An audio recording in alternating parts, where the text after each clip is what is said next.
नालो छा आहे तव्हांजो? राबिया गुल। हादसा जो नाम छा आहे? करीम बख्श चन्ना। किथां जा आहियो? हैदराबाद जा। छा मसलो आहे तव्हां प्रेस क्लब ते आया आहियो? जी असां प्यार जो प्रणव कयो आहे, शादी कई आहे, पर घरवारा राज़ी न आहिनि। असां भॼी के शादी कई आहे, पर असांखे तहफ़ुज़ ॾियो वञे। असांखे मसइलो आहे पंहिंजे घरवारनि मां, असांखे मतिलबु धमकियूं पिया ॾियनि।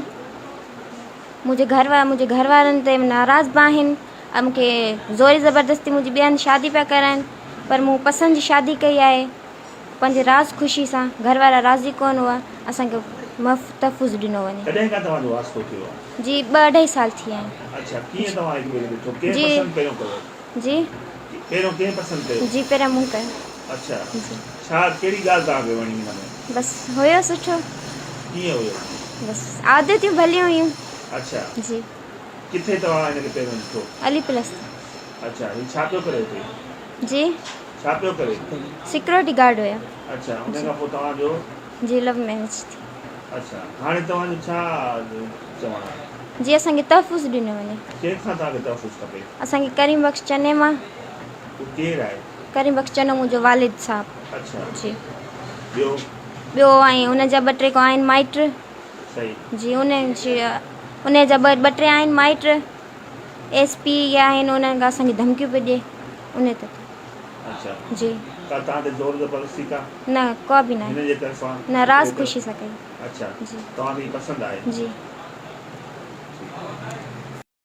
नालो छा आहे अदा? अदा नालो आहे मुंहिंजो अब्दुल रज़ाक जलबाणी, वेठल ॻोठ बागो ख़ान जलबाणी, पीउ जो नालो मोहम्मद रमज़ान जलबाणी। छा मसइलो आहे? मसइलो इहो आहे त असां प्यार जो परणो कयो आहे। केतिरो टाइम थियो आहे तव्हांखे? तक़रीबन शादी खे 4-5 ॾींहं थी विया आहिनि। जी। बाक़ी असांजी मोहबत खे, लव स्टोरी खे तक़रीबन 2-2.5 साल थी विया आहिनि। सही। मां सिक्योरिटी गार्ड हूंदो हुउसि किथे? हैदराबाद अली प्लस। अच्छा। हा, हुते मां सिक्योरिटी गार्ड हूंदो हुउसि ऐं रोज़ु शहर वेंदी, बाज़ारि वेंदी, उते असांजो अचणु वञणु थियो, नंबर ॾिनोसीं, राब्तो थियो असांजो, उते असांजी मोहबत थी वई। उन ते असां प्यार जो परणो कयो ऐं हिन जे वालिद साहब खे हिन चयो त बाबा हिन सां मुंहिंजी शादी करा, पर हिन जे वालिद साहब कंहिं न करे इनकार करे कंहिं हीरोनी ऐं मवाली खे हिनखे ॾिनो पिए, खपायो पिए, विकिरो कयो पिए। पर उन ते असां मजबूरनि प्यार जो परणो कयो। हाई शीशन कोर्ट दादू में असां शादी कया 4 ॾींहं पहिरियां। हाणे असांखे हिन माइटनि मां ख़तरो आहे ऐं असांखे तहफ़ुज़ ॾिनो वञे। SP हैदराबाद, SP दादू, DIG हैदराबाद, IG हैदराबाद खे असांजी रिक्वेस्ट आहे, अपील आहे। असांजी पुलिस तंग थी करे, हिन जा रिश्तेदार तंग था कनि ऐं असांजे घरनि ते पुलिस चढ़ाई थी करे ऐं असांखे तहफ़ुज़ ॾिनो वञे।